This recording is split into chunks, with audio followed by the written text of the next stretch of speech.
Welcome back to the show, folks. Today's episode is on a topic that I know is going to resonate with so many of you. We are talking about mold, and specifically the mold that may be hiding in your house and making you and your family feel either downright sick or just not quite right, and without anybody really knowing or understanding why.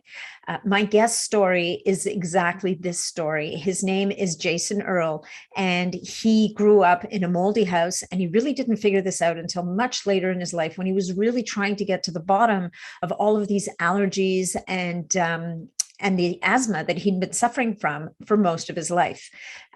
This prompted him and inspired him in 2002 to leave his successful Wall Street career behind and to start this healthy home company called 1-800-GOT-MOLD.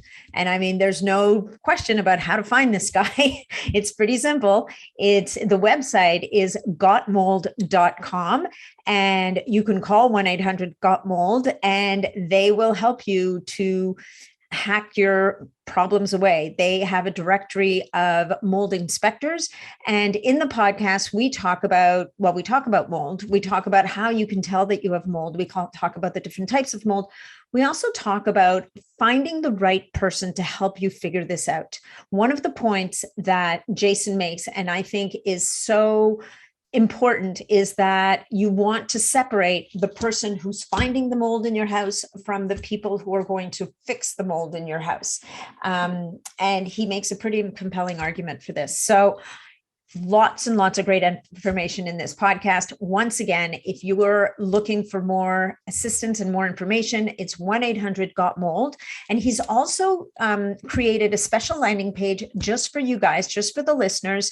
It's www.gotmold.com/B like biohacking, S like superhuman, and P like performance. So www.gotmold.com/BSP, and you will find resources there. And you can also use discount code NAT10 and save 10% off your very own Got Mold kit if this is something that you think you want to investigate in your own home. And the kits are really reasonably priced. So it kind of takes one of the big obstacles in hunting down this problem in your own home if you're not sure that you quite have it. So anyway, there's a ton of great resources on the 1-800-GOT-MOLD site or gotmold.com site. So I invite you to check it out. In the meantime, if you're looking to connect with me, you can do so through my website, which is natnidham.com. You can follow me on Instagram at Natalie Nidham. And of course, you can find me on Facebook in my Facebook community called Optimizing Superhuman Performance. Thank you so much for being here, you guys. I really appreciate you.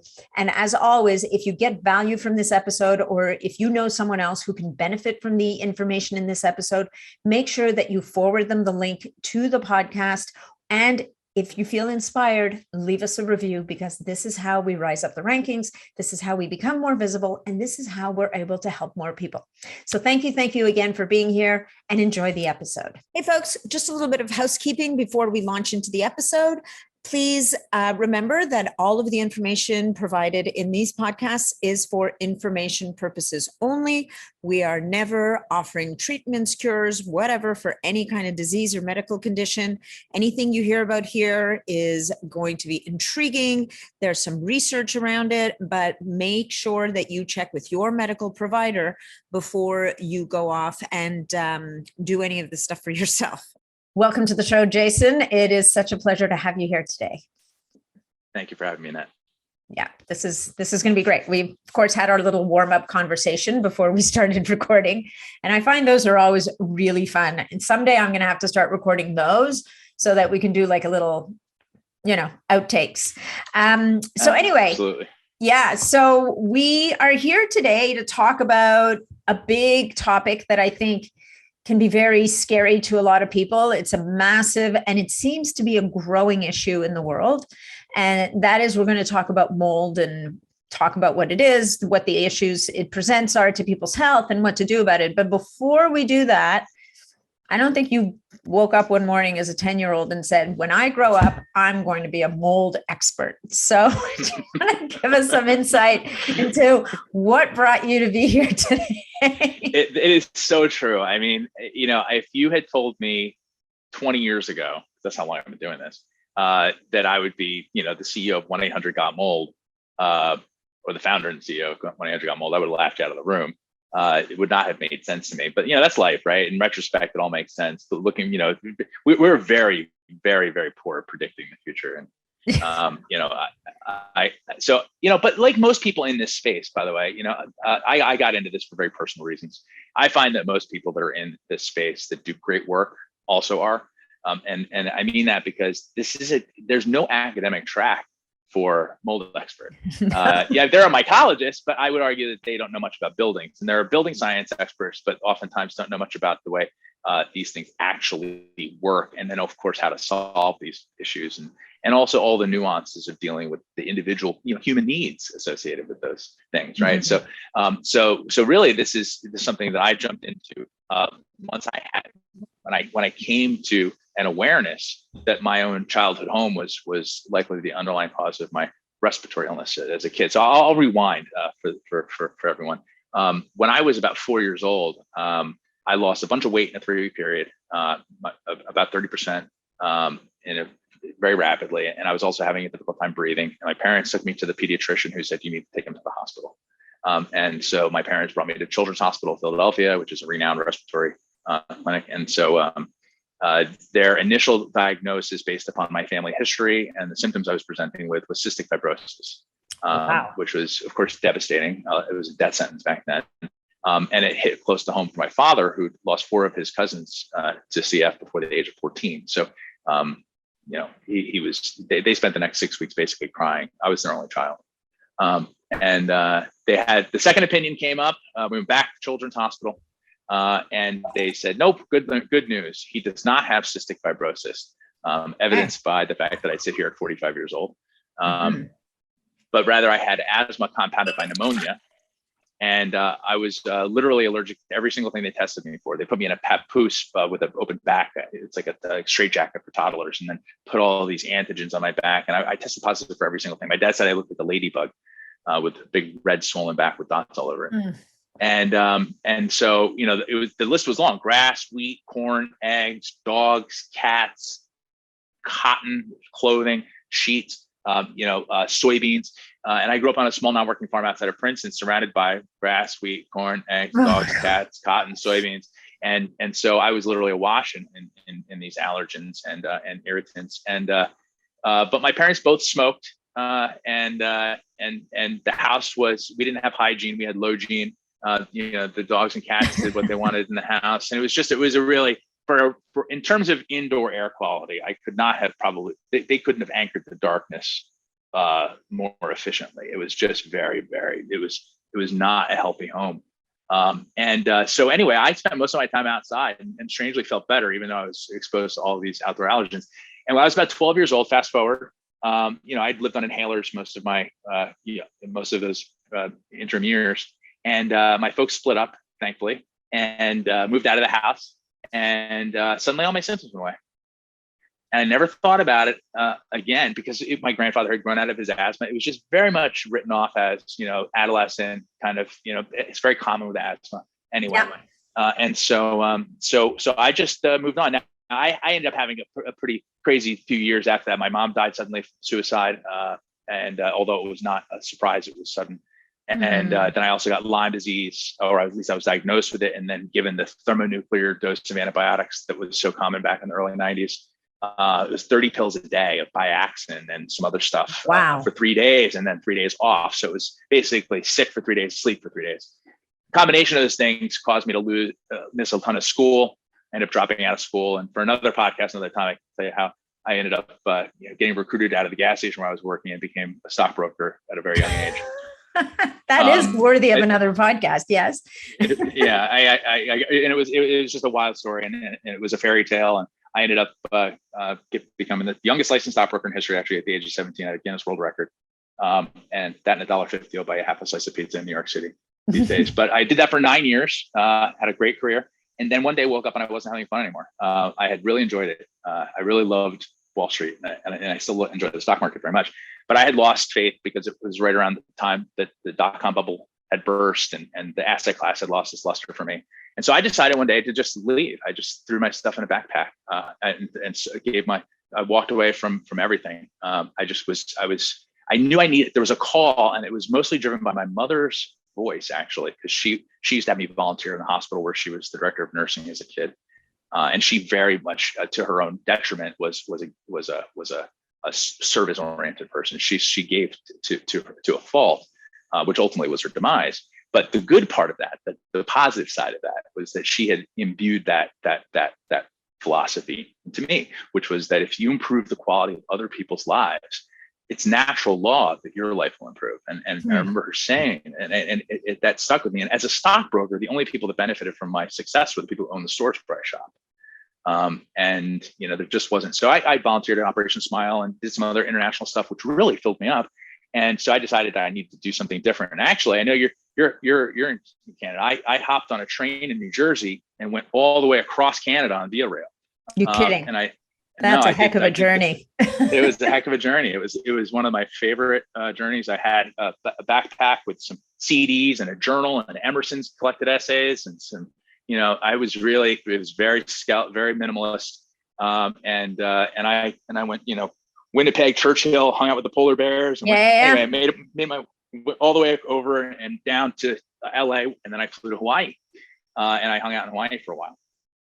And while I was there, I was reading some local papers, and there was a story about a guy who'd gotten sick from the hotel where he was an employee. And the building was shut down. Turns out it was the biggest mold remediation project in history. The total damage was $55 million. And wow. Before the dust had settled and the smoke had cleared, there were all these stories about people that got sick from the building. And this one stood out. And it was he was 40 years old, and he had suddenly developed adult onset asthma, something I'd never heard of before, and sensitivities to all these things that he was fine with most of his life. And for me, it was like a light bulb went on. It was immediate. It was a deja vu moment, kind of, in a way. And I immediately thought, geez, I wonder if we had a mold problem at Old Trenton Road. In retrospect, I know very clearly we had a very serious mold problem, but I didn't have the awareness at the time. So I called my father from a payphone, which probably isn't there anymore, and said, "Hey, do you think we had a mold problem?" And he just laughed at me. He's like, "Of course, we had mushrooms. Why do you think we had mushrooms? Why do you ask? We had mushrooms growing in the basement, Like, well, of course we have mold." And he was just so flippant about it that I look back at that now. It's just, that was the way our culture was. Mold, but basements smelled like it smelled like a basement. Yeah. It wasn't seen as a hazard. It wasn't seen as a potential health threat. And so it was just a thing. It was just what basements smelled like. And we also happen to have all sorts of illnesses that are idiopathic, that nobody knows what the cause is. And so it's hard to parse that out. But at the end of the day, the research is now showing that mold has an incredible impact on people's health. Behind food, which is the cause of most chronic illness, according to the CDC, air is a very close second. And some of the research that I'm putting together may show that air has a larger impact on your health than the food you eat, believe it or not, on the short, medium, and long term. But it's something that's hiding in plain sight right under your nose. And we're so immersed in it that we cannot it's a law of familiarity. Whatever you're exposed to long enough, you'll take for granted. And what can you think of anything that you're exposed to more than your indoor air? No. Right. So no, especially these days, as people are locked in their houses. Yeah. Totally. And COVID has brought awareness to this, which is something I'm grateful for. But I immediately became fascinated, not with mold. Of course, mold is very interesting. The more you look at it, the more you'll be interested in it. It seems people vilify it, but actually mold's just doing its thing, Mold actually is a messenger, and I'll get into that a little bit later. But the thing that really got me interested was how buildings impact people's health. And that still to this day fascinates me, because the blind spots that we have fascinate me too. This thing about hiding in plain sight, this human psychology of being able to either willingly ignore or be completely blind to this thing that we're in. This is our water, right? Like if we were a fish, this is water. Yes. And yet we don't treat it like that. We treat it as if it's nothing, but yet it's filled with stuff, and it's stuff that's either nourishing you or hurting you. It's no neutral. There's no neutral. It's either hurting you or helping you. And unlike the outdoor environment where you have no control, zero, but we have disproportionately allocated resources to correcting this problem, which we can't fix because China and Russia and everyone else is going to do what they're going to do. Even if we fixed everything here and we became the cleanest country on the planet, we're still to deal with the rest of the polluters. And so we have a disproportionate, again, we're farsighted. We like to think about those things and dedicate energy and efforts, which are wasteful. But we have a problem in every single home, and we're killing ourselves with VOCs and mold. And we have total control over that. Yeah. And so my argument is to redirect resources. We spend 90% of our time indoors, maybe 90 in nice climates, 99 in Dubai, 99%, right? And yet we're not talking about that. We're talking about the outdoor environment. You talk to an environmentalist and they're outdoor environmentalists. Somebody who does environmental consulting, generally you don't talk about the indoor environment. That's weird. We're disproportionate. We're missing the biggest piece. And that was obvious to me 20 years ago. And that's what drove me into creating an inspection business where we use mold sniffing dogs to find the hidden mold, which launched us into all sorts of, we had lots of national press from that. And then ultimately I realized that the inspection company I created, 1-800-GOT-MOLD, was creating it. It was too expensive for most people. My own parents couldn't have afforded to hire me, to do an inspection.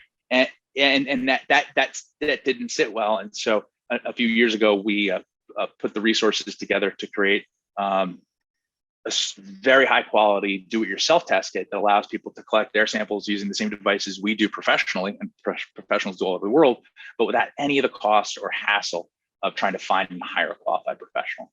And we just made them publicly available at gotmold.com. So we're very excited about that. This is kind of like our way of bringing it, my way of bringing it full circle, because my parents could have afforded to buy this.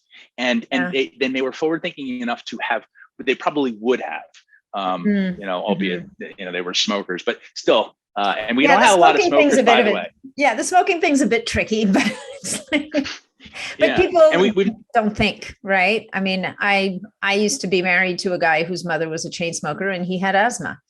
And it's interesting as a parent that she finally quit because, babies came into the picture in the next generation. And one of the young women that she loved, gave her an ultimatum. You want to see my kid? Quit smoking. And she did. And you know what?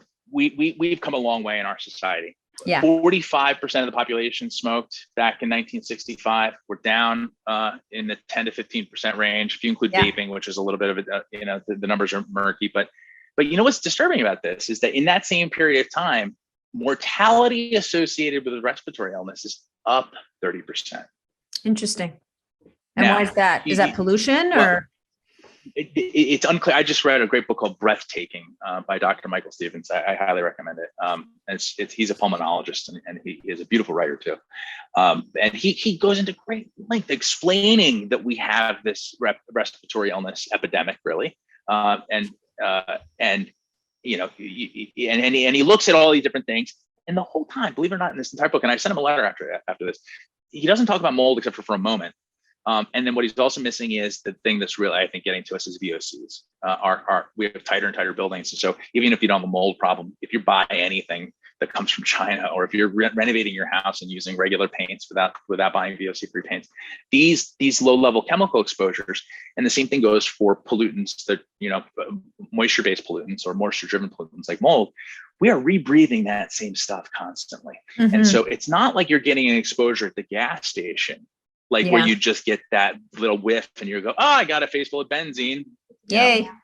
But that will dilute and your body will process that and your liver will do its thing and it may even be hormetic. You may actually get benefit from that little tiny exposure. Who knows? But if you're doing that, if that gas can is in your living room, you have a problem. You have a problem. And even if a tiny little a tiny drop of that gasoline is in your living room and you're rebreathing that stuff, you now have a chronic exposure to a small quantity. And so you might as well be breathing a large quantity of it, because you're wearing yourself down. And that's the problem with indoor air that most people don't realize. Yeah. And even things like, and I think people don't realize this, is paint cans and like partially used, because you get your house painted and you're like, oh, we better hang on to that extra paint, because what if something happens to the wall? We'll never be able to find the color again. And then you've got the stain for the back deck, and you've got the this and the, you've got all this stuff, and it's sitting in your basement. And we don't realize, I think many people don't realize that even that there's a little bit of leaching that's going on constantly. It totally is. There is. I mean, everyone who's ever had that scenario where they've kept their paint cans has gone back and opened them up and found them dry. And my question is, where did it go? Where'd it go? Exactly. Where did it go? It had to go somewhere. Yeah. And, and you want the heat to stay in your house. Well, if you want the heat to stay in your house, guess what else is staying in your house? The unvented combustion on your gas appliances when you're cooking, the other stuff, the candles that you're burning, the scented candles. Stop doing that stuff, people. The other thing, anything with a fragrance or that stuff is bad news. It's bad news. And so, obviously I'm the mold guy, right? I mean, that's one of my many names, but the reality is that I'm a healthy home evangelist. And mold is the 4-letter word that causes people to pick up the phone. But the real issue is health. And it's, you're a biohacking and a human performance expert. There is no better biohack than healthy indoor air. Yeah. No, there really truly is. If you look at it, go ahead. Well, the first rule is to stop doing stuff that makes you weak. Yeah, exactly. Exactly. Right. Yeah. And then I identify your repetitive habits and modify them. And what do you do more than breathe? You breathe 20,000 times a day. 20,000 times a day. So if you refine that behavior by virtue of your interface with the world, we're an open system here. That is your interface to the world, right? And so, but you have the ability with our indoor environment, with modern technology, to measure, to quantify and modify that to your heart's content. And so I feel like this is an opportunity where you have the highest return on investment of almost anything else you can do for a relatively small dollar amount. Air purifiers, vigilance on monitoring humidity, acting quickly on things. You see a little leak. The key to this stuff is it all comes down to moving quickly.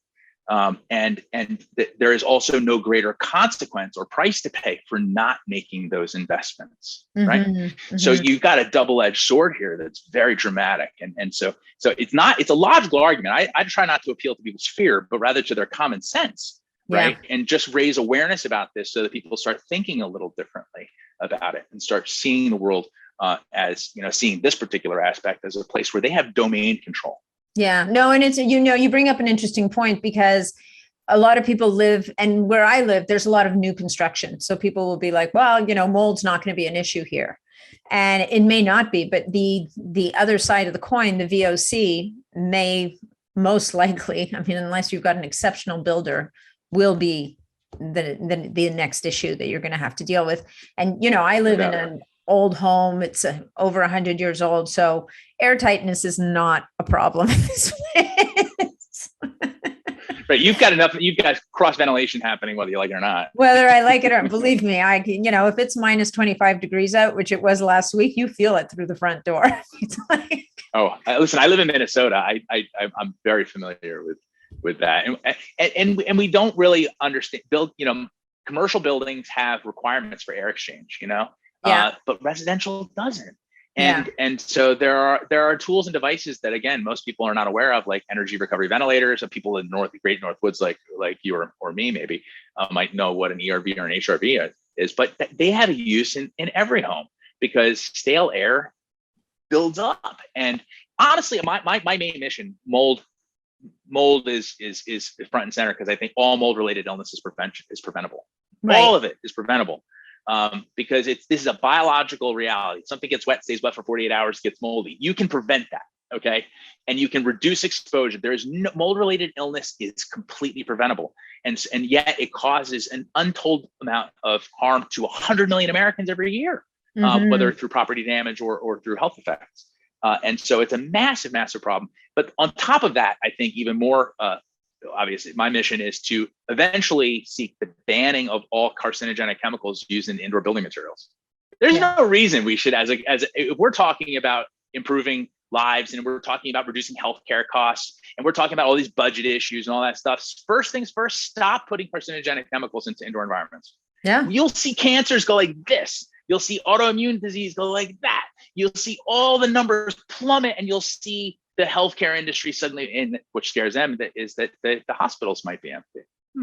Well, you know, positive apparently problem. That wouldn't be so bad.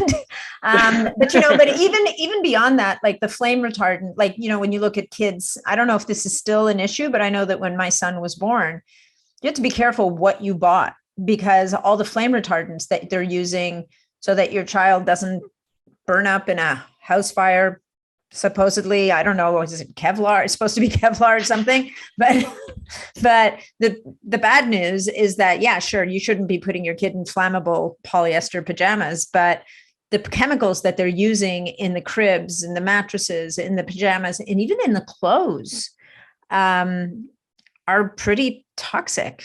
And, you know, and I think what's so important about this messaging is, and it's something that you said earlier, as biohackers or people who are optimizing performance, interested in longevity, the whole 9 yards, like before we get into the fancy stuff, which we're all doing, whether it's the peptides or the bioregulators or the crazy supplements or, you know, saunas and cold plunge and whatever else, this is the foundation. This is like, are you sleeping? Are you moving? Are you eating? Are you breathing something that is not trying to kill you every minute of every hour of every day, kind of thing? So right. I think that, you know, it can also, we almost maybe need to add another pillar to that health foundation. And it's interesting because breathing has come up a lot more over the last few years with people like Patrick McCown talking about the value of mouth taping and, you know, how that will improve all of your health metrics. Like for men, your testosterone will go up and your recovery will be better and your brain will be better. But this is now taking it even a step further and bringing this whole air that we breathe into focus. And it is really, for me, getting back to basics. You know, the 4 basic human needs are air, water, food, shelter. And you could argue that shelter and air are together. Yeah. Pretty together. But people don't think about the shelter part as an essential human need, you know, because again, whatever you're supposed to long enough, eventually you take for granted, right? Everyone's home.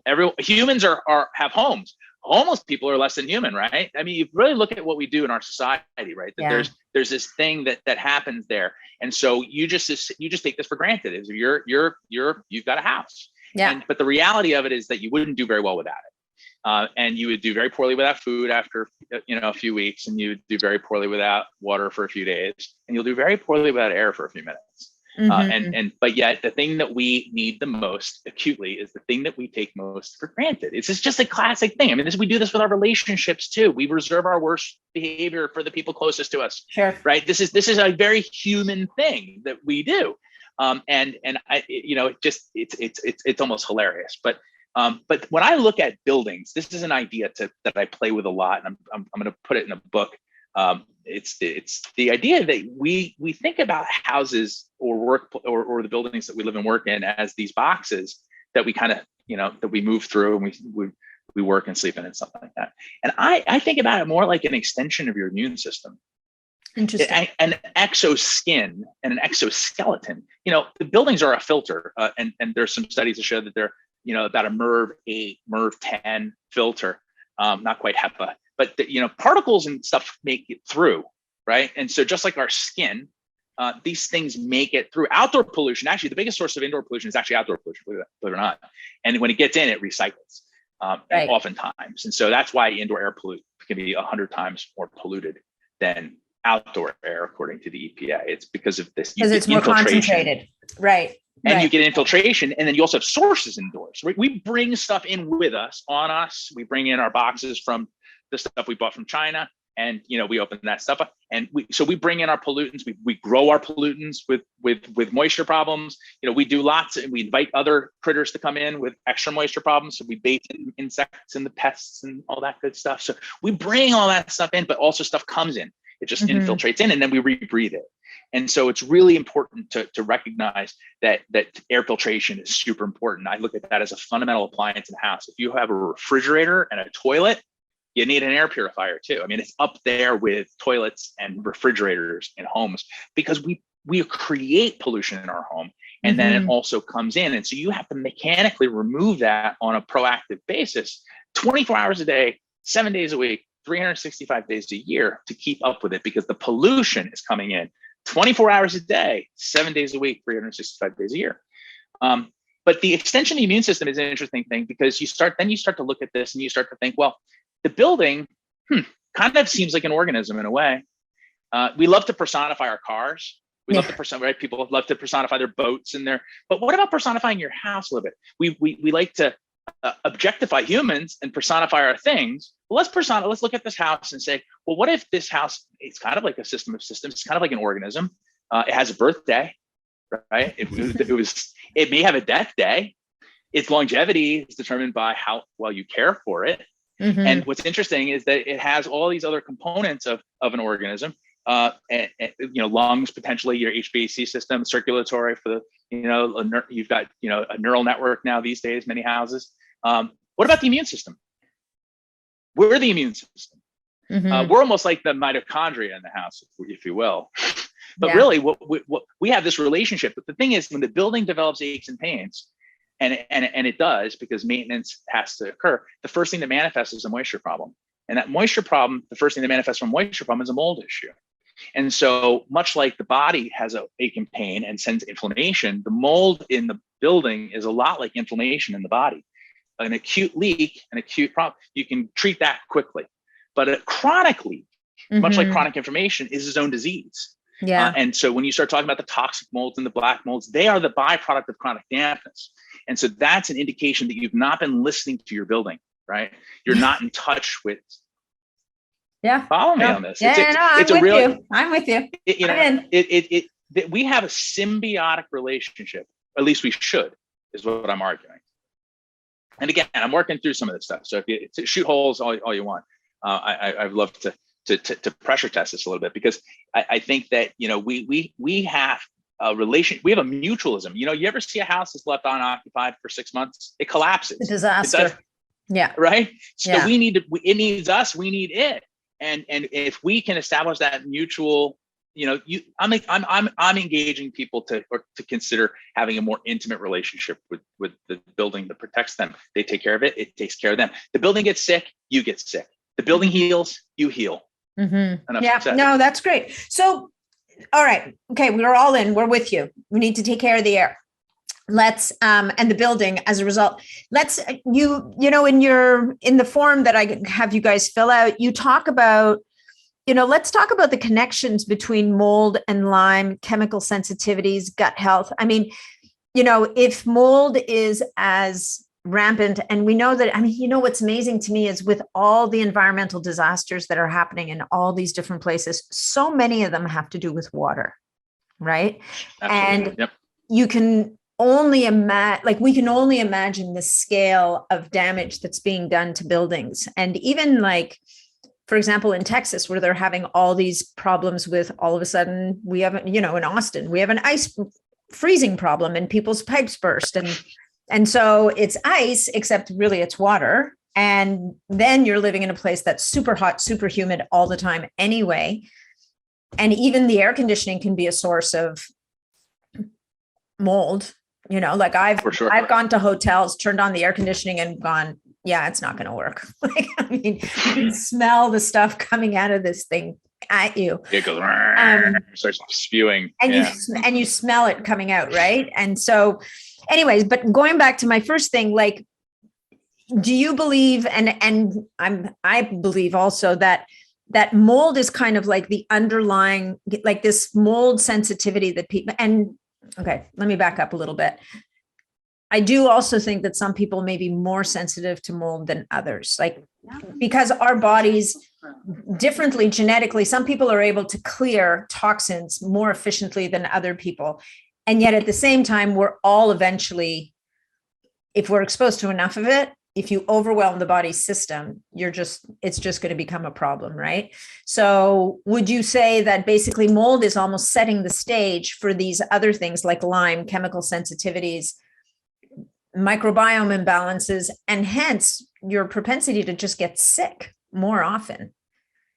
Like it's a challenge to the immune system ultimately. And if the immune system's busy fighting the mold, it's just not going to be available. Yeah, I look at it, there's a couple different perspectives. I kind of think, there's this, you can start either with, so I look at mold, the body is like a juggler. Yeah. Boom, boom, boom, boom, boom, boom, boom. And it's doing, and it doesn't need to touch too much it's just doing its thing. Things are moving and you've got a rhythm to it. And mold is the guy across the room throwing a ball at the juggler. Right. Something's got to give. Yeah. Right. But the thing about mold is tricky, and also chemical sensitivities, which sometimes is chicken and an egg. Like people oftentimes develop chemical sensitivities. In my experience, I've been doing this just 20 years. I've done thousands and thousands of assessments, and so all my stuff is anecdotal, although much of it's been backed up by research. Right. So like when I first started seeing these things, I was standing on my pounding this drum, telling everybody, and and slowly the research comes out and validates these things. It's been very gratifying, although frustrating, because 20 years is a long time to be pounding a drum. For sure. And so the thing about chronic mold exposure is that mold produces a number of compounds when it's growing. So this is great mold 101. Let's go back to basics on this. Yeah. Mold spores is, everyone's familiar with spores. They're like microscopic seeds, if you will. And so they are designed to hang out forever. I mean, there are viable spores pulled out of the ice in Antarctica. There are viable spores in King Tut's tomb. These things last a long, long time. They're waiting patiently for the right conditions to be present, and that's the right temperature, the right moisture. They do require oxygen to grow, and of course moisture, nutrition source rather, and of course moisture. And so when you get all those lined up, boom, suddenly this thing wakes up and sends out a shoot called a hyphae. It's basically a little feeler, and it's looking for something to eat, and it lands on something that is made of cellulose or some other nutrient that resonates with this critter's DNA, and it releases the perfect enzyme to digest it. And instead of digesting in the stomach like we do, it digests outside, and that process produces mold farts, which is the musty odor. Oh, mold farts. That's the technical term. Yeah. All right. So mold burps, mold farts. Yeah. And so it really is truly that musty smell. You have to think about it as if it is the digestive byproduct. It's not good to inhale people's or other critters' digestive byproducts, right? So we'll start there. The musty smell is something, again, we talked earlier, is something that's been dismissed as simple a nuisance, as an aesthetic nuisance for most of our lives until recently, when the musty odor has been identified as a trigger for immune responses in many people. It is linked to headaches, nausea, dizziness, fatigue, difficulty concentrating, brain fog. The brain fog people talk about with mold oftentimes is related to the musty smell. But that musty smell is comprised of a whole potpourri of chemicals, many of which look like industrial solvents. In fact, since many of them are industrial solvents, benzene, for example, which we talked about at the gas station, is also a component of the musty smell in many cases. And so that's a carcinogen. You've also got, all sorts of alcohols, ketones, aldehydes, this whole chemical. But the bottom line is all that stuff is enough, especially at low levels, to trigger these responses in people. Now the question is, what's the response? And what's fascinating is that many times it's that trigeminal thing where it creates a fight or flight type response. People blame mold for allergic responses, of course, and toxic responses. But there's this thing in the middle here, which is becoming more well understood, which is the fight or flight, which is that this is a threat to my survival, and the body shuts down and then associates whatever it's exposed to in that moment and then projects forward and says, if I'm ever around that again, I'm going to shut down and I'm Mhm. going to experience, right, or inflame, right, and start sending resources to this. And so that's how you become chemically sensitive. If you expose yourself long enough to the musty odor, that's what happens. So most of the time, it's interesting. There's a tremendous percentage of people that I've served that either lived in a basement apartment or Mhm. lived in the basement of a house, or worked in a moldy space. So they spent concentrated times in a space that they knew had a dampness issue, and they develop a chemical sensitivity. And it's perfumes, and it's for, they can't go to the gas station, they can't go to Walmart. It's a real burden, and it takes a lot to unwind that. And some Mhm. people are successful at it, and some people aren't.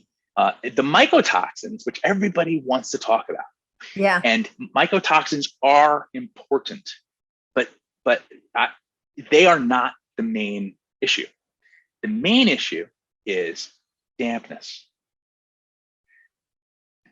People are chasing the tail, okay, instead of fixing the act, really getting to the The source. source. Yeah. The source. Because on your website, your website, you talk about biocides, like don't bother, like don't do it. Biocides being that thing that kills the mold when you're actually haven't done anything to stop it from reoccurring. And then you have like kind of corpses, mold corpses lying around.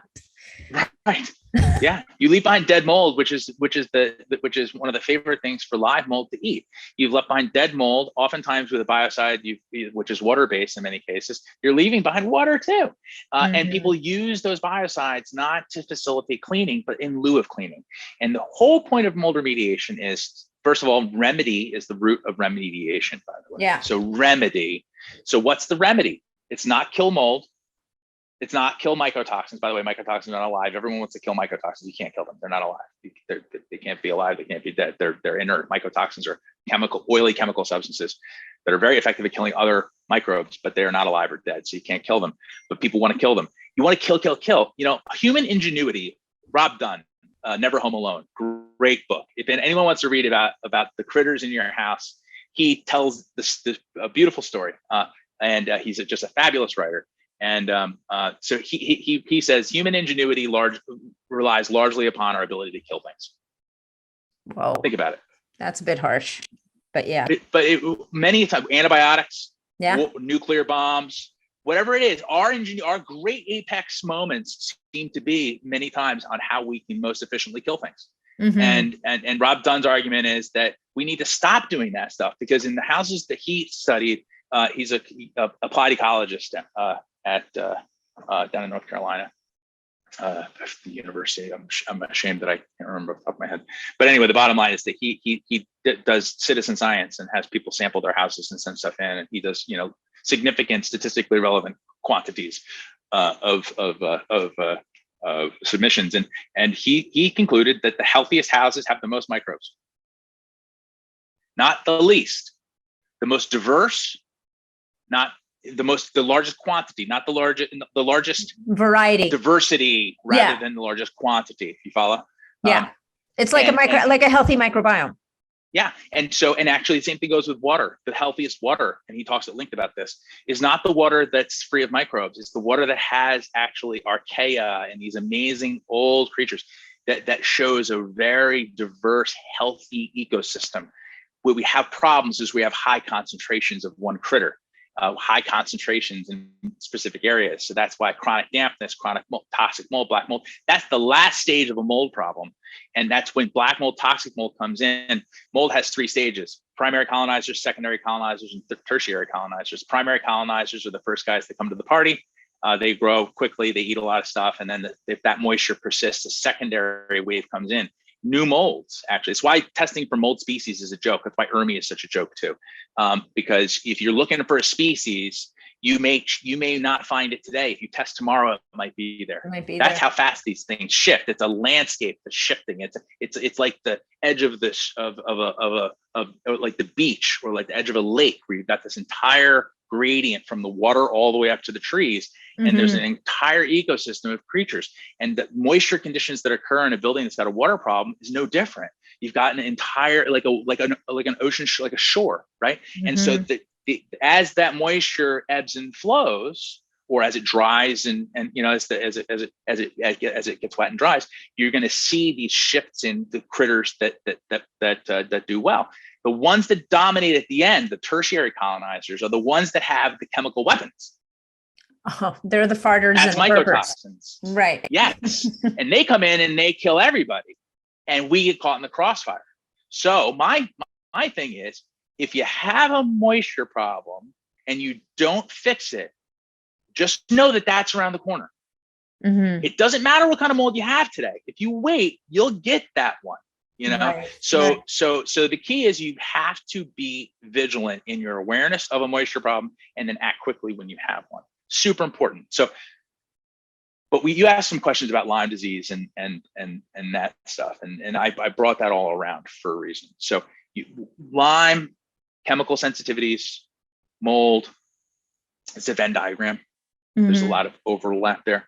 Again, biotoxin related sensitivity, the inability to detox, big deal. A lot of times that fear response, the panic response, is also common with all of these things, right? Right. And the general inflammation. I have some physician groups reaching out that want to prescribe our test kit to all of their new patients, because they've identified, this is a psychiatric practice, because they've identified inflammation as present in all of their intake, with very few exceptions, except for relationship issues. But anyone that's there for any sort of psychiatric issue that's not completely exotic, that's not just a relationship issue, they can identify an inflammatory component. That's fascinating to me, and not surprising. Edward Shanassa at Brown University connected mold and dampness and doors to depression. Sure. So I just came back from a holiday, moved into a place which fortunately we were only in for 5 days, and it had just been redone. It was by the beach, like on the beach almost, just been redone. And it was amazing. And I go into the bathroom and I go to open the cabinet under the sink to put my stuff in so that I didn't leave my crap lying around. And I was hit with a wall of smell that knocked me flat on my butt. I don't know that I've ever smelled I've just been hit with such a wave of that smell. And, it's funny because I slammed the door shut. I knew enough not to put anything in there. But it's only in retrospect that I've now figured this out. I had a blinding headache for almost the whole time I was there. Like, I spent a lot of time sitting outside, and it occurs to me that, even though it was isolated, it was in the bathroom and we had a 2-story place.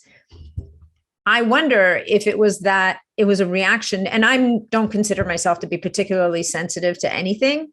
But I don't get blinding headaches as a rule. Like, I'm not a headachy, you get people who get headaches all the time. I'm not that person. Yeah.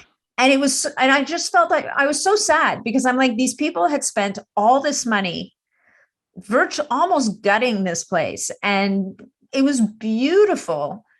But some schmuck, whether it was the contractor or someone, decided to just, you know what, we'll just slam the cabinet in there. They won't see, nobody will know, it'll be fine.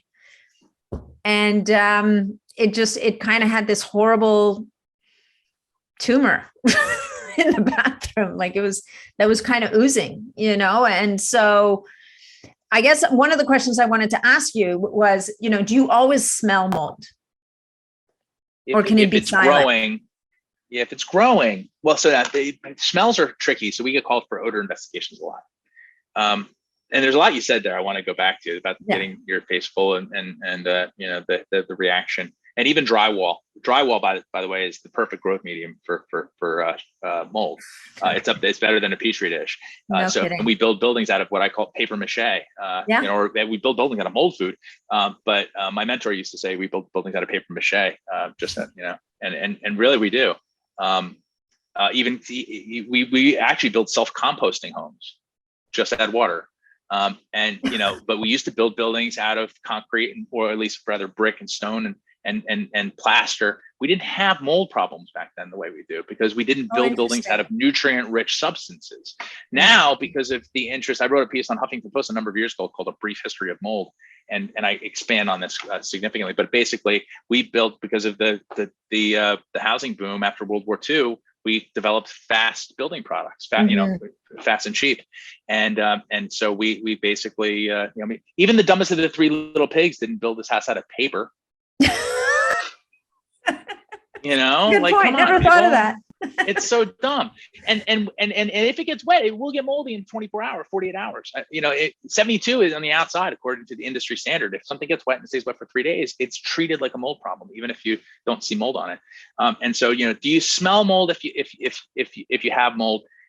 Most of the time, again, it goes back to that. It depends. Yeah. The thing that happens with odors is that you have to have a pollutant, or at least a source. Mm-hmm. You have to have a pathway, and then you have to have the person that senses it. And if you don't have a pathway between them, right, then, so for example, mold can be growing in a wall where there might be a pressure differential. And so this is a little bit building sciencey, so I apologize. But sometimes a building can be positively pressurized, or negatively pressurized. So in other words, if you got an exhaust vent blowing out constantly, whether it's a dryer vent or whatever, air that goes out of a building has to come in from somewhere. This is an interesting concept. Mm-hmm. If a cubic foot of air leaves a building, a cubic foot of air must come in.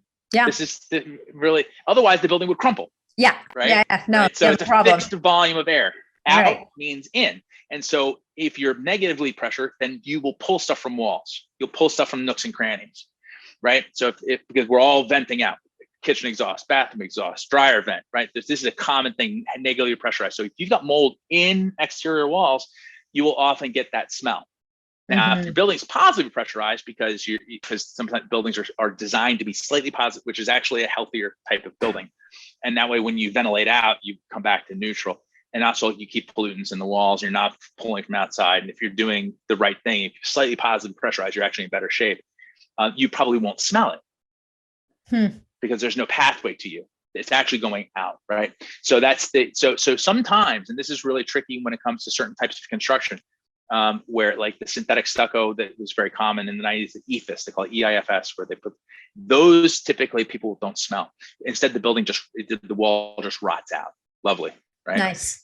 And so you don't notice it until you see that the sheetrock is a little soft and you put your finger through the wall. Right. So it's, then at that point you're done. Pretty far down the road. Yeah. So, but the reality of it is that the musty smell is, so I always say, if you see something, smell something, or feel something, do something.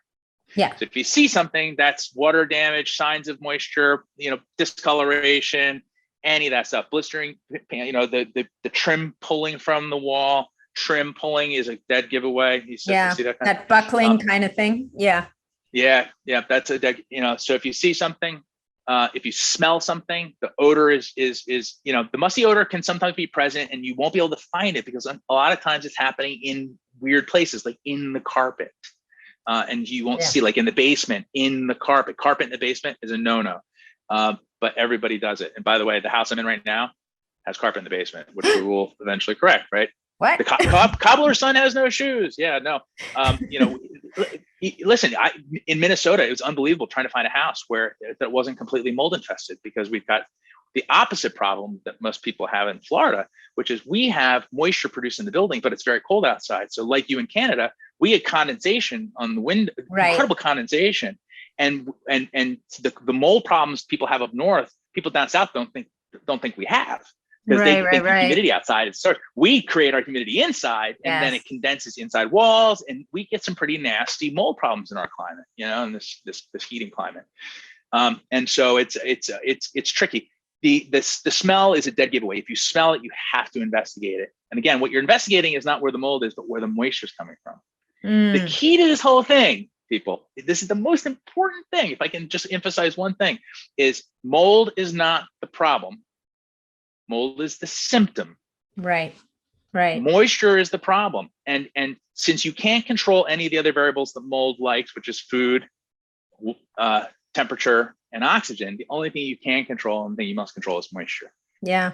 And then mold remediation, again, remedy, you remedy the moisture problem, and then you clean up the symptom. Then you clean up the mess that it made, which means ripping the walls apart where it was affected, cleaning all the exposed surfaces using HEPA vacuums and damp wipes, again, no chemicals, scrubbing the air with HEPA filtered air cleaners, and then getting testing done by a third party.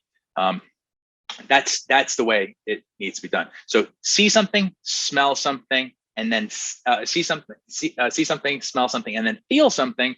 And the list of symptoms from mold is so long that you've got the upper respiratory, the typical allergic stuff. You've got the more nebulous sort of cognitive headaches, nausea, dizziness, fatigue. A lot of people talk about, like I said, the depression, sleep disturbance is a big one. Nightmares, mold rage is a thing. And then all the overlapping stuff. A lot of people, again, the mold will tend to exacerbate other illnesses, and at the very least, it will make you susceptible to other things. And so it will weaken you so that when, in times like this where we have a pandemic, you may very well be more susceptible to another infection as a result of yours. Well, or get sicker from it, right? I mean, how interesting would it have been? I mean, not that anybody had the bandwidth while running from the fire, but how interesting would it have been to draw lines between the most serious cases and the condition of the air in their home?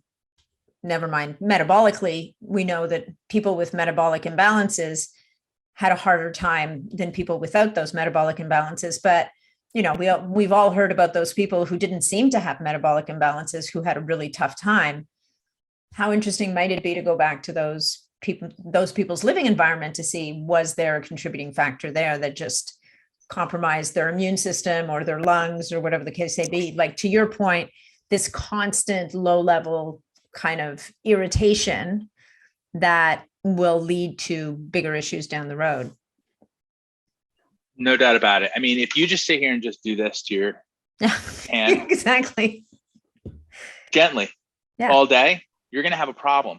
Yeah. And we're doing that to ourselves 20,000 times a day, right? Yeah. That's the distilled thesis. Okay. Right, So let's we have the problem. We have mostly the issue. Let's talk about now. Let's not let people go away with a nightmare on their hands. Let's talk about what they can do about it. Okay. So, there's different degrees, and it's interesting.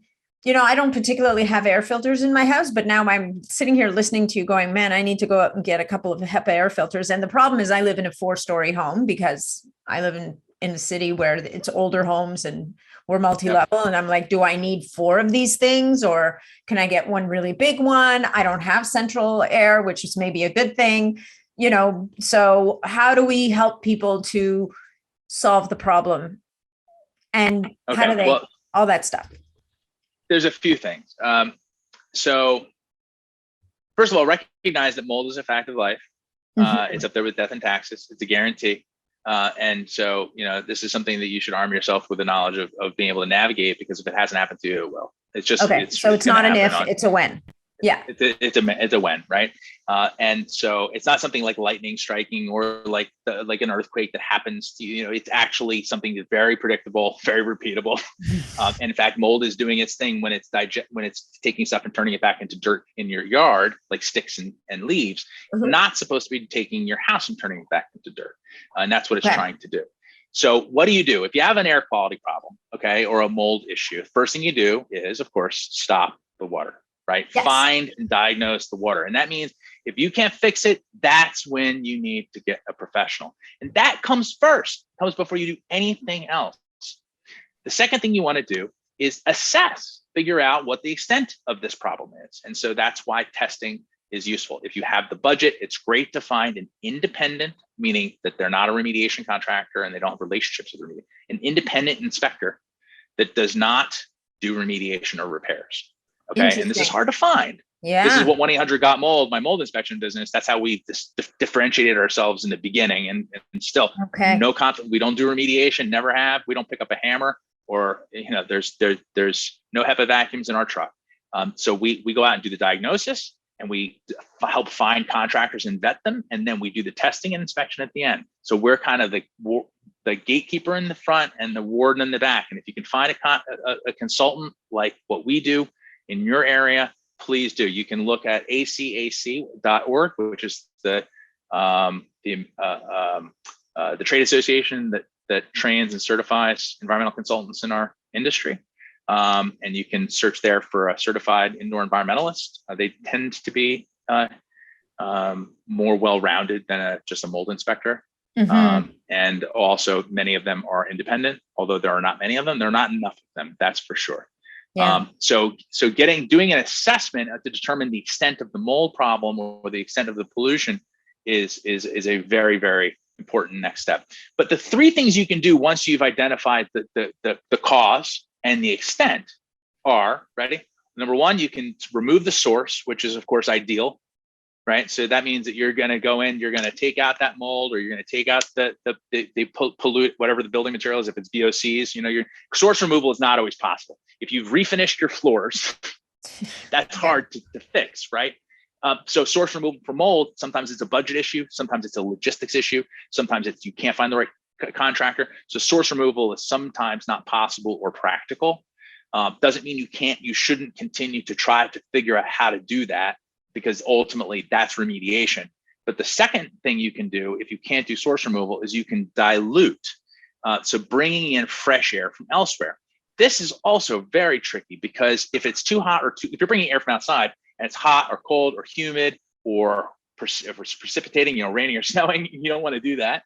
And so oftentimes, we have walls and windows and doors because it's often too hot or too cold or too wet outside.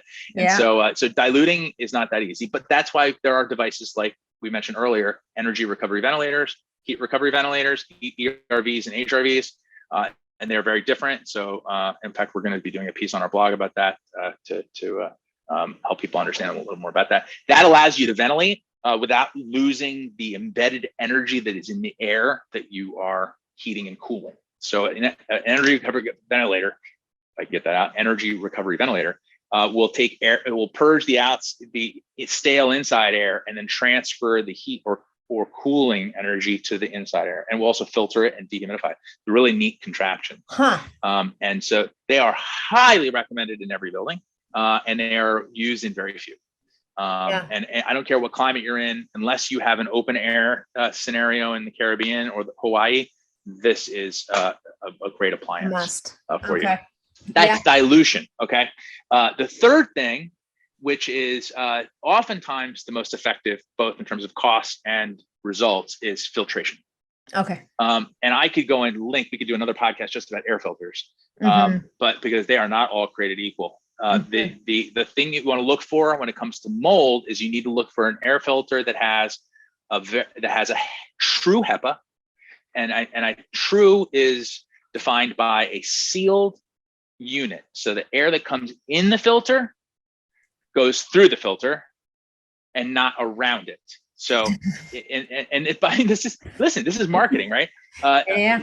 You go buy a HEPA filtered vacuum cleaner, most of that air goes through it, but a lot of it doesn't. And so but that same brand will have a true HEPA. So what is that one?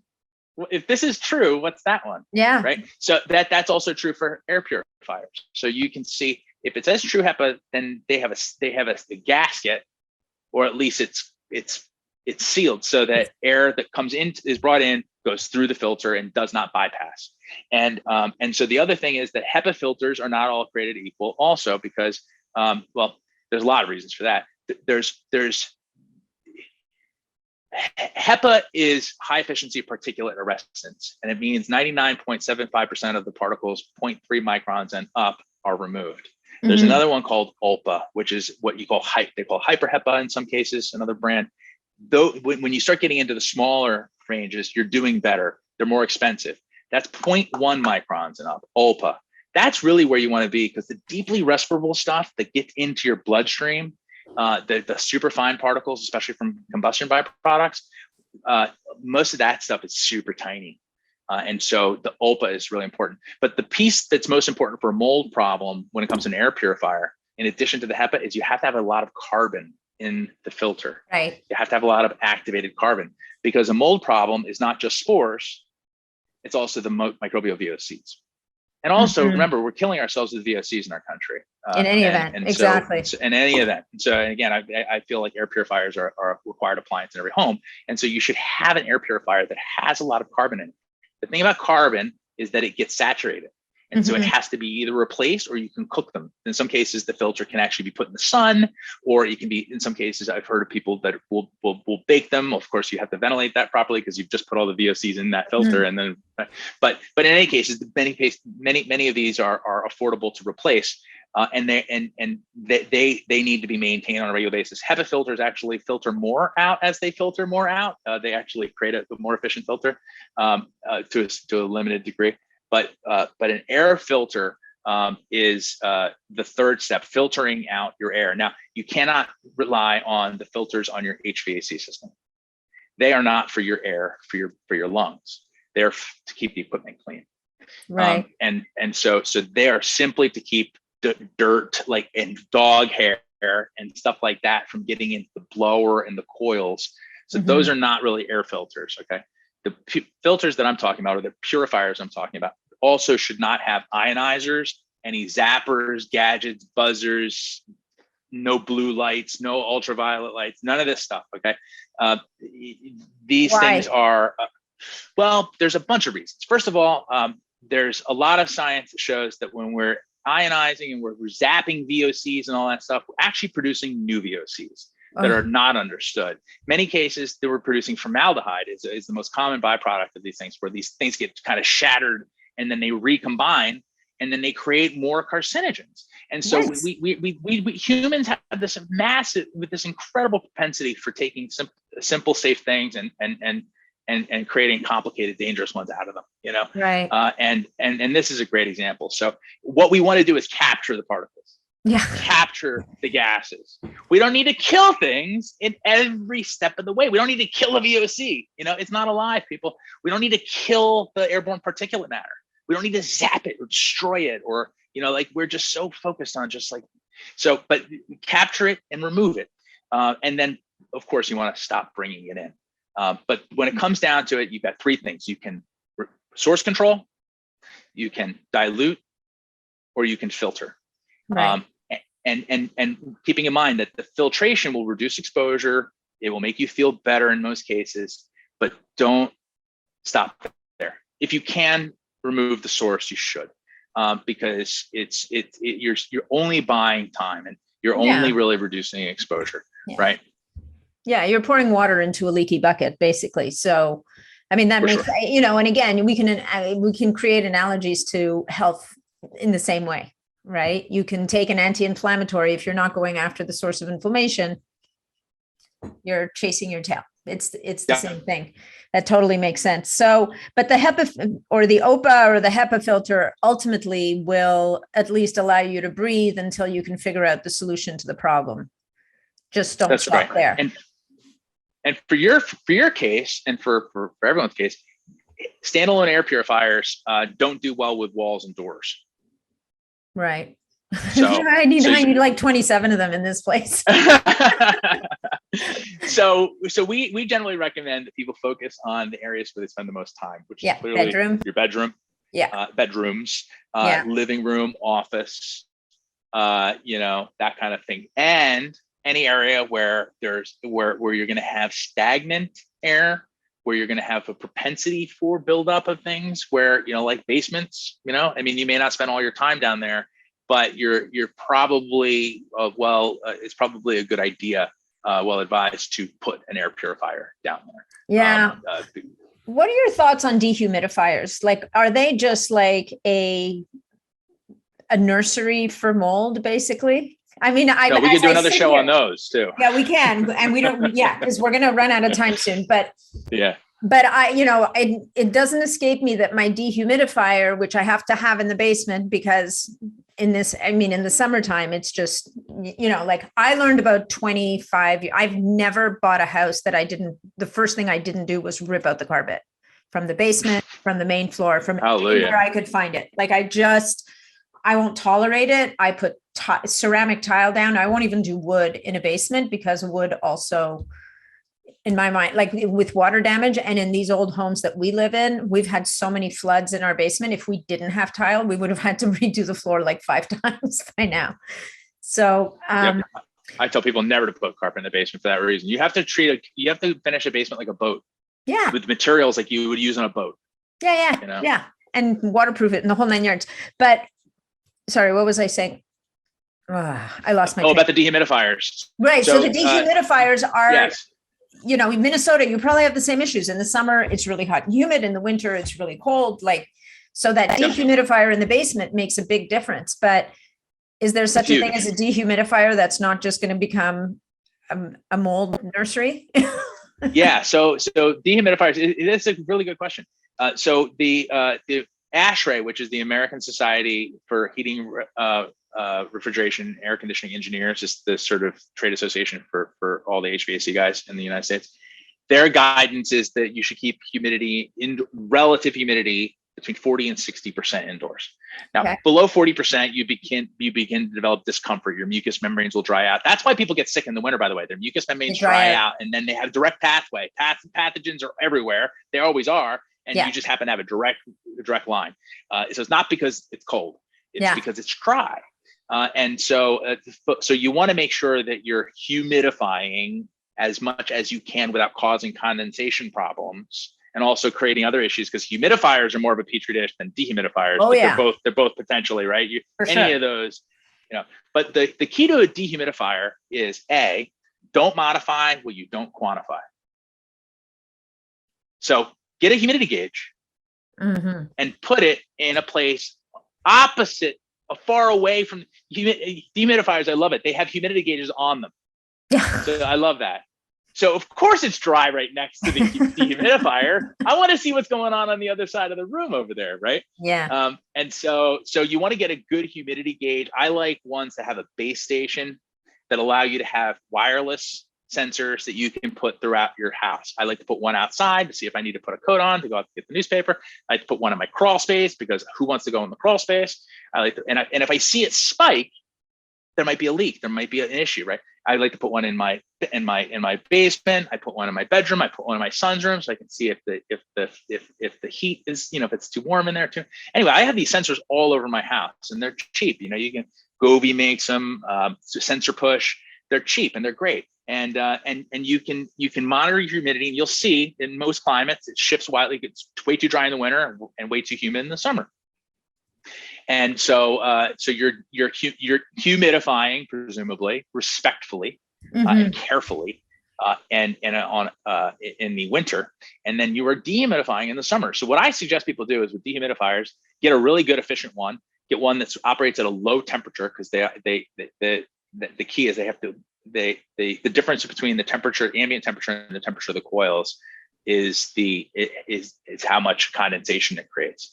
And so you end up having, you want to have a very efficient dehumidifier, and you want to have it drain automatically. So in other words, don't have to go empty it out, because out of sight, out of mind, right? And then, and so you want to have it drain automatically, ideally not with an auxiliary pump, because pumps fail. Ideally it drains, so you can mount them. A lot of people successfully will put a dehumidifier up on a shelf or on a pedestal, and then allow it to drain into a utility sink, right? So it just gravity drains. Right. Also, it's good to put a dehumidifier in the space where your heat or your furnace is. Actually, believe it or not, because that warm air, again, the temperature difference between the coils inside that cause the condensation and the ambient humidity, or the ambient temperature in the room, that difference actually facilitates more dehumidification. Okay. That's really interesting. So you put it near the warmer stuff, not near the colder stuff. If you put it in the cold area, you're more likely for the coils to freeze up, and then they don't condense. They've stopped working. Dehumidifiers are crucial, and you also want to make sure that it's sized appropriately. Dehumidifiers, if you buy the one at Home Depot or Lowe's, most of the time those are toys, and they will work for a few years and then they'll die. The dehumidifiers we recommend are like appliances. They're like $1,000, and they will last you a very long time. They'll take 100 pints a day out of your basement. You set it in the winter, you set it to the lowest setting, you'll never get it. I mean, in the summertime, you'll never get it low. It'll never really truly get where it needs to get, but you'll be taking 100 pints of water out a day, which is 100 pints of water that's not forming condensation and pockets of comfort for a lot of uninvited guests. Right. The uninvited guests. I love that. Okay, so we have energy exchange units. We have either HEPA or OPA filters. Stay away from the fancy stuff because we don't want to modify organisms that we don't know how we're going to modify them and maybe make them worse. We want to dehumidify and rehumidify appropriately. And then talk a little bit about your kits. I'm curious about how the kit works. I probably should have ordered one before we recorded this podcast. Oh, well, we'll make sure that you get yourself a kit. Also with the HEPA filters, just I want to emphasize carbon. Yeah. Mold is so most air pollution, to hyper reduce this, is a combination of particle pollution and gas. Particles and gas. If you're only using a HEPA filter, you're just taking out the particles. If you're only using carbon, you're only taking out the gases. You want to have both. Okay. That's really important. I recommend Medify, by the way. Medify Air is fabulous. Love this company. They make very reasonably priced units. Hypo Air is also a great brand. They make some very strong products as well. My favorite brand in terms of the product itself is IQ Air's Health Pro Plus.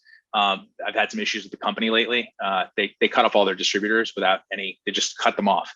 They built the company on distributors and then they just ended all the distribution. Oh, that's charming. So and I really love the company. I did Extreme Makeover Home Edition with them twice. I really loved the family that was the founding family, but they've gone in a different direction. So in any case, you had questions about the test kit. So yes, let's talk about the test kit.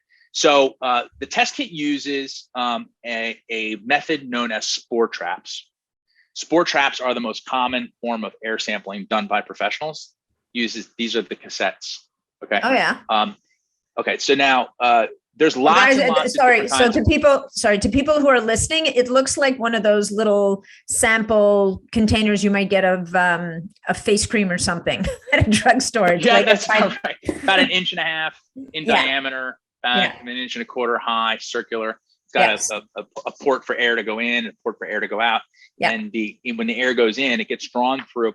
Well, let me back up. So if you want to have your house tested by a professional, you will hire somebody that will come over, presumably do a physical inspection, identify the areas where they want to collect air samples. They'll pull out an air sampling pump, which is generally put on a tripod, and it's $1,000 calibrated instrument. These cassettes interface with that pump.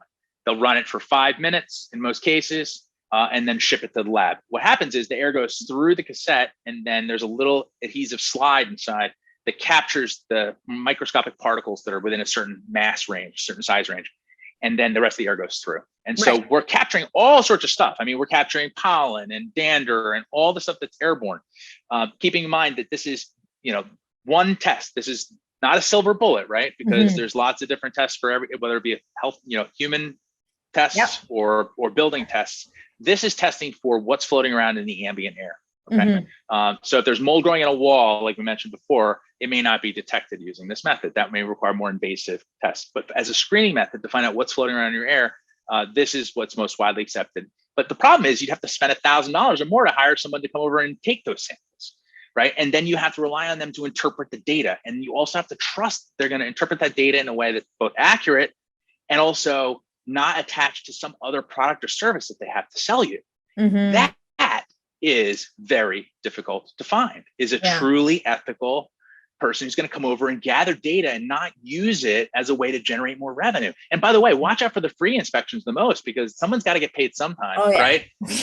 And so really we created the do-it-yourself. We created this kit because of the pump jockeys, the guys that don't run around and just grab samples and don't even do an inspection and then send a lab report, or the people who take samples and then use it to scare people into remediation they may or may not need, or the people who even worse collect their samples and don't know how to interpret the data. They don't even know how to guide the consumer through the remediation process. So what we did is we created an air sampling pump that duplicates a professional air sampling pump exactly, but we make it for a fraction of the cost of $1,000 air sampling pump. and our cassettes fit right on there, right? It pulls in exactly the same airflow rate. And you do side by sides, and they will look very similar. The way it works is we provide you with enough cassettes to test up to 3 rooms. So you can either choose a 1, 2, or 3 room kit. Yeah. Once you collect the samples, and we provide other resources too. So in other words, in the instructions, we tell you to identify areas of concern. We give you a link to an ebook we created called How to Find Mold that has all sorts of checklists and FAQs, and really is an inspection guide for someone who doesn't know anything about mold. Yep. And we suggest that you do an inspection in your home using this guide, and then collect the air samples. You submit them in a prepaid return mailer to our lab partner, which is the #1 lab in the country, MLab P&K. So you can rest assured that the results are the same you would get from a high-end professional consultant. Yeah. And once at the lab, you'll get results within 2 business days. The pricing is such that we put all of the shipping and lab fees in to one price, so that there's no a la carte nonsense. There's no surprise fees or hidden charges. So it's $149 for 1 room, $199 for 2, and $249 for 3 rooms. But when you get a kit, you get to keep the pump. You can also share it with a friend if you want. Yeah. They can reorder supplies, and so then the next 1 room kit is only $99. It's $50 less. So it's $99, $149 for 2 rooms, and $199 for 3 rooms. So you're just buying the it's much- cassettes at that point, That's right. basically. And again, all the lab fees are baked in. All the shipping fees both ways are baked in. So there's never, you will only pull out your you only hit Apple Pay once. Yeah. And are you available? Is your service available for Canadians too, or is it just US right now? Not yet, but we're getting there. Actually, we're very excited to announce that our lab got acquired by the biggest lab in the world shortly after we secured our deal with them, which happens to have 900 locations in 50 countries, including Canada. Wow. So our next expansion will be into our northerly neighbor. Amazing. There's no doubt about it. Yeah, absolutely. So we're really excited about it. And the thing that's fun about it is that most of the time people, we got calls, especially when we were doing a lot of national press. We got calls from every single state in the country, and most of the people who called us couldn't afford us. Yeah. And many of them are renters on a budget. And I couldn't help but think that this was haves and have-nots, and in the most deplorable way. A healthy indoor air should not be cost prohibitive. Yeah. Period. Right. This is a basic human need, and there should not be an insurmountable cost associated with that. And that's why we created this. It was to take the ethics, an unethical component out of the equation, so that consumers could just get a gut check. Yeah. Am I worried about this for no reason, or do I have something that I need to invest more time and attention and energy in? And that's the driving force behind the test kit. And so also on our website, you'll see we have a learning center. We're building out a tremendous amount, putting online courses there, and for free, in partnership with a university that I will not mention yet. And so the idea here is really to create a place for people to get reliable information about a very scary and controversial subject, but in a no nonsense kind of a way.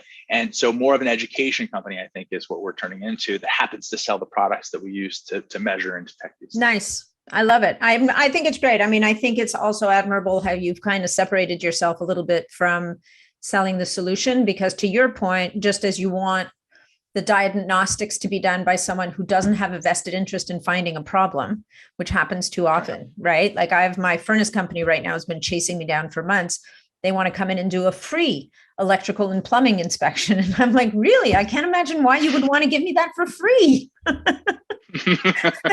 That's so nice. And, maybe there's it's kind of nice, but there's an ulterior motive. Anyway, you've clearly really put yourself in a position of education and communication and providing a solution that is way more accessible, at least to diagnosing the problem. I mean, in terms of solving it, there's going to be a cost to that, but hopefully people can figure out ways around it. And I would say that, we spend money on so many things, and making that this is like an investment in your health and your longevity. And in our space, we talk about that a lot. And maybe it is worth putting off that vacation for 6 months or a year and instead making the infrastructure investment in the place where you spend the most amount of time to buy the right filters and the right, pull out a wall or whatever the case may be. And, the tricky thing with water is it travels, right? So where you find the puddle is not often where the water's coming in. And that's where I'm sure things things start to go sideways and get expensive real fast. And the sad part is that you really oftentimes can't get away without hiring a professional. So like, this is the reality of it is I've been trying to figure out a way to get around that. And by the way, many of the chemicals and the buzzers and gadgets and sprays and fogs, all the things that I rail against all the time are developed by people who in a very well-intended way are trying to solve that problem, which is that there isn't a cost-effective DIY kind of a thing for remediation. There just isn't, because it takes too much experience, too much training, too much equipment to do it in a way that's safe for the people that live in the building. And so that's thank you for recognizing that we anchor ourselves very firmly on this one side. And what I'm gratified to see though is that we're not alone, and the industry is starting to emerge and mature. The internet's hopefully going to mature too, but we're in a nascent industry that will eventually settle out, and you'll see that the cream rises to the top.